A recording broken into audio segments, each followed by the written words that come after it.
as I speak, Cursed City has had another print run, so we are getting another chance to bag it at a reasonable price. In this video, we are going to look at the Cursed City box and examine its uses and value besides that of the standalone game. Like many of us, I am not really too interested in the game itself, so much as the rather attractive miniatures that come with it. I did pass on it for its first release. I really like the models because they seem to be more true scale than heroic scale, and I could see using them in Warhammer Fantasy Battles, Mordheim, or both. In the end though, I hesitated. My pile of shame is kind of huge, and still is I suppose, and it would just be more models I would probably never get around to painting. Then it sold out and I forgot all about it. Now that it is out again, let us have a close look at this box set's value proposition, as well as the alternative uses for the miniatures. Later, I will talk a bit about prices without dwelling on absolute values in particular currencies. We will emphasize relative prices, which should be consistent for everyone to make this video useful to a broader audience in time and space. First up, let us look at what we could get in this box and what else we might use them for. First up, we have the heroes. There are 8 of them. 7 of them are human-sized, with one being an ogre. Besides being some very nice sculpts, this set of models are really quite generic fantasy fare that would work in many different settings. You got an elf with a bow, dwarf with gadgets, wizard with staff, paladin type, etc. I could see this lot being dropped into not just Mordheim, Warhammer Fantasy, Age of Sigmar, but also Frostgrave, D&D, or Kings of War. Next up, we have the principal baddies. Besides the big wolfy batty beastie at the back, there are also fairly generic fantasy fare here. Skeleton Knight, Necromancer, some sort of ghoul, and Raduka the wolf himself, who is a vampire. Now we have a shot of all of the baddie minions. There are 10 zombies, 10 skeletons, 5 bat swarms, 5 rat swarms, 3 vampire type creatures, and finally 2 undead ogres. Again, mostly pretty standard minions for a fantasy setting, could be useful anywhere. Well, the undead ogres might be a bit unusual. Finally, there are some flavour bits, which in the Cursed City game are objective markers, I believe. Let us take a closer look at them all individually. This one is the Paladin type. A Paladin for Sigmar, I would guess, by the twin-tailed comet motif. If we take a closer look at the head, I believe it is meant to be a lady Paladin, possibly modelled on Brienne of Tarth. Actually, she has a Karen hairdo, so we will call her Karen. Unlike a lot of fantasy nerds, I am not 100% down with normalising violence against women. About 70% is my limit. A lady of the opposite sex having a go with a firearm, if she had to, I can buy. However, when it comes to slugging it out in close quarters in full plate with a greatsword, I just don't find it plausible, nor desirable, even for Karen. Consequently, I would probably attempt to remove that Karen head and put a man's one on instead. Luckily, there does not appear to be any boob armour, high heels or thick ass on this one, so a head swap would be enough to gender swap back to reality. It hardly needs to be said that this model could be used in almost any fantasy game. One possible use that stands out to me is that of a warrior priest for an empire army of the Warhammer Fantasy Battles. I'm not sure there ever was a model for it, although it certainly existed in the rules. Certainly there is nothing now. This lanky chap is a Van Helsing type vampire hunter. He is armed with a pretty massive greatsword on his back and a rifle with underslung stake launcher. I think I would use him as a witch hunter in an Empire army for Warhammer Fantasy. Alternatively, he could be a great leader type for a witch hunter themed Mordheim warband. With a bit of converting, he could be the basis for an Inquisitor in Warhammer 40k. he has the hat for it. Now we have Gadget Dwarf. If we are not too fussy about his steam-powered harpoon gun, he fits anywhere a classic dwarf engineer would. Obviously fits in Mordheim and Warhammer Fantasy battles. There, he won't have rules for a harpoon gun, but you could just count it as a regular firearm for those facts. Next, we have a wood elf in a very nice and dramatic pose. She is running in one direction while firing her bow back behind her, which is possibly not possible. This pose really sells that this character is inhumanly skillful, but also all about the hit and run. I'd use her in a wood elf army as a way watcher. The pose alone makes her stand out as above ordinary archer, even for an elf. This dapper chap rather puts me in mind of Janus Draic of Blackstone Fortress fame. He has the same kind of odd mix of posh and rough to his style. This is Janus Draic, rogue trader. They both even have the same kind of fashy Viking haircut. Going back to the Cursed City noble hero here, sorry I didn't bother to get his name. In terms of armament and even fashion, he could fit very well as a Warhammer Empire general or captain. He could also be a leader for the human mercenary factions in Mordheim. Outside of the Warhammer world, perhaps he could be a pirate captain or a duelist. It is another very nice model for sure. One I like very much. Now we have a wizard type. He would be a fairly box standard for a wizard with his robes, staff and big books, but he also has got this crazy long thin beard and a mask. Very enigmatic. You can use a wizard wherever a wizard he was because if ever there was a wiz he was. After him we have this lady. She might be a wizard too, perhaps of the Law of Heavens in Warhammer Fantasy.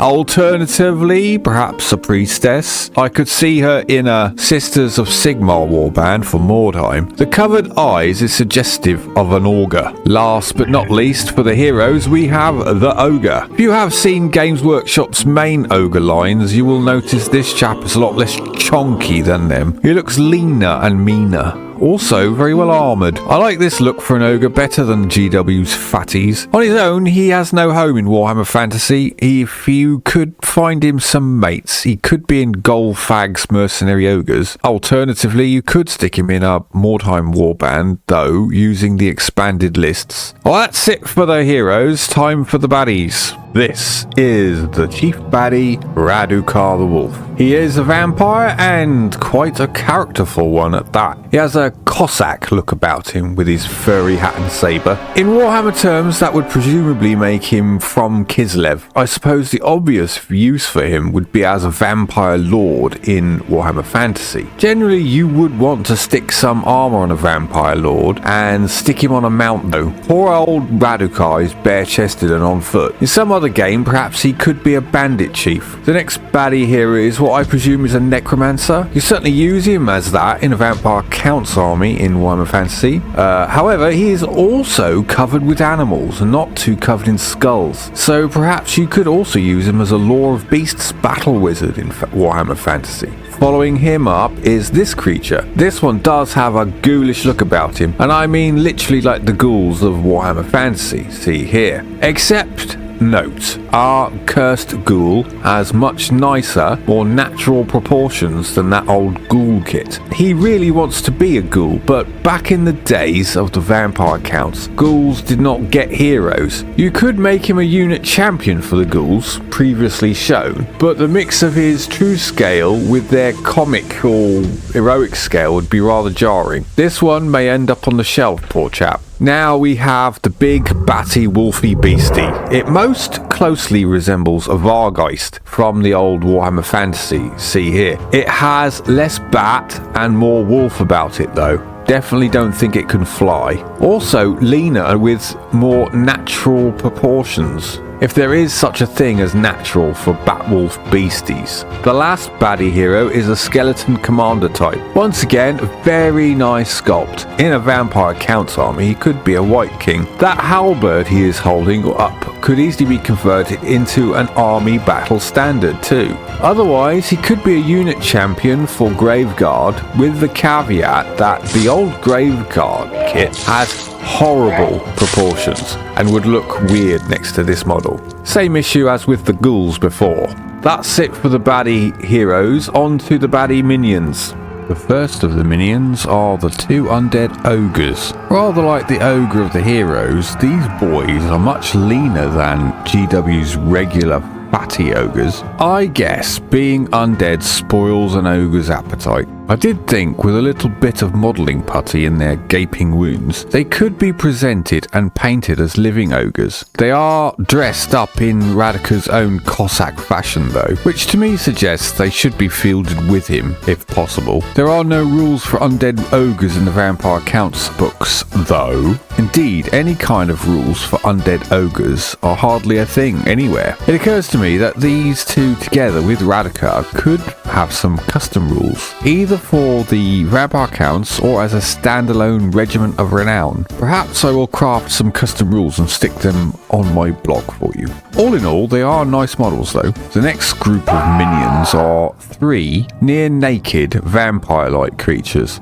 Well, this one has a bit of armour. In a Vampire Counts army for Warhammer Fantasy, it's not a stretch to run them as regular vampire heroes with literally no upgrades. I don't know who would want to run 3 like that though. Alright, now we have the 10 skeleton soldiers. Stylistically, these skellies fit in exactly with GW's newish box of death rattle skeletons. See here, they have the same kind of shields and helmets. However, unlike the death rattle box, these skellies are push fit monopose, where the death rattle box is more modular. The cursed skellies are a mix of sword and spear. In an army game, you would not usually field a unit with mixed weapons like this. What I might do is supplement these with 1 or 2 boxes of death rattle skeletons, and then make 2 units of skeletons, one with swords and the other with spears. Given how bad the Graveguard models are, and how well armoured these skeletons are, perhaps they could be proxied as Graveguard. I could use another company's skeletons for regular skeleton units. Of course, skeletons are fantasy staples, so almost no matter what games you play, there could be a use for these. Zombies next, and again, these zombies bear more than a passing resemblance to GW's recently updated box of zombies. They even have the same weird objects riding piggyback. In fact, all of the Cursed City zombies have them. No idea what that is about. In an army game, you can never have enough zombies, so 10 more is just fine. Also, zombies are another fantasy staple, so almost any game will want them. Now, for the swarms, both rat and bat. Yes, I feel pretty much any tabletop gamer could use these, even if they did not need to. Finally, the objective markers. Well, if you did not play Cursed City, you could still use them as such, or else they could be used to make characterful additions to bases or scenery. That's what we get if we don't want the game, just the minis. It is quite a lot, but is it worth the price? The answer to that must come from comparing the contents with close alternatives. We will add up what it would cost to purchase close alternatives as singles and add them up to see the price difference. Most of the goodie heroes are human-sized, so let us look at what human-sized heroes would cost to buy as singles on GW's web store. I'm going straight to the Empire General, that is now called a Free Guild General for Age of Sigmar. £11 to buy him just like that. Right there, that implies 7 of our heroes would add up to £77 if they could be bought separately. Of course, they are in a bundle, so we might look at the Collegiate of Arcane Mystic Battle Wizards. That's a box of 4 human-sized heroes for £26, or £6.50 per chap. That is, at that price, the 7 heroes total at £45.50.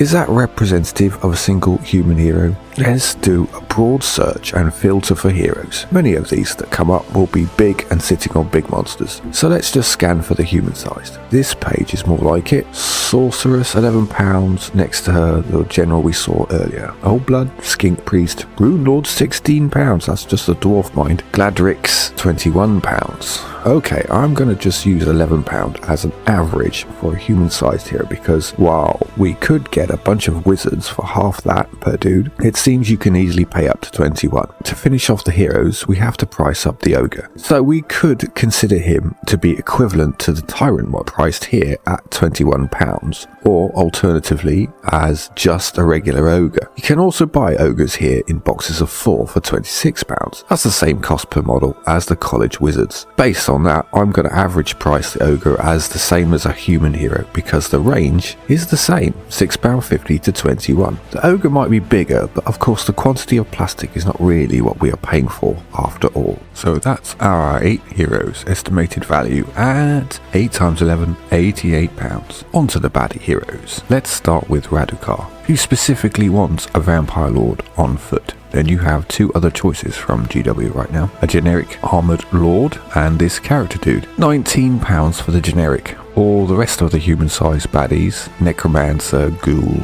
and Skeleton Commander, I would price them as the goodie heroes at £11 each. To justify this, we can see there is a Necromancer here for £11. That just leaves the big Beastie. I'm going to call it equivalent to a third of a Vargeist box and leave it at that, which is also approximately £11. That totals to £63 for the baddie heroes. On to the minions. The 2 ogres are half an ogre box, so that is £13. The 3 naked vamps are a little tricky. In other contexts, they would probably sell as low-level heroes for about £11 each, but would you ever want that many if using as heroes rather than minions? Regular human-sized mooks generally sell in boxes of 10 for about £20, so you could estimate them to be anything from £7 to £33 for the 3, depending on whether they were bought as single heroes or taken from a box of mooks. I'm going with a lower estimate. Death Rattle skeletons are £37 for 20 and the zombies are £35 for 20, so 10 of each is like one box for 35. The swarms are interesting. The swarms that GW sells still are ancient models in metal and quite expensive. A minimum swarm buy-in this way would be £25, but that is not even as many swarms as are in this box. So let's just call it £25 for the swarms. I'm not even going to price the objective markers. So the minion total comes to £80, if not more. All in all, that makes the notional value for all the Cursed City models at something like £231. Given the web store price for the box is £125, that is a pretty good deal, assuming you want to use all or most of the miniatures. Then again, if you are comfortable trading on eBay, you can resell on the minis you don't want. Let's just have a quick look at eBay. You can see that even today people are reselling singles taken from the box, presumably one of the earlier print run, and there is even a copy of the game without the minis, so you could play with different minis, perhaps 3D prints. So this is how you can reduce the cost of the minis still further, by boosting back out the minis you don't want and even selling the game itself. Alternatively, these singles are actually priced quite reasonably, as you can see. So if you, for example, only wanted very few of the models in the box, this would be the better way to source them. Imagine a Wood Elf player who only wanted the Elf Archer and nothing else. Well, this is the place to get it. If you want to get the Cursed City at an even lower price than £125, then I encourage you to use the link in the description for Wayland Games. They are flogging this box for less than £100 brand new. This is where I have ordered my copy. If they have sold out, or you want to source from eBay, there will be a link in the description for that too. In both cases, at no cost to yourself, you will be helping this humble channel make a little kickback. I hope this has been interesting and useful.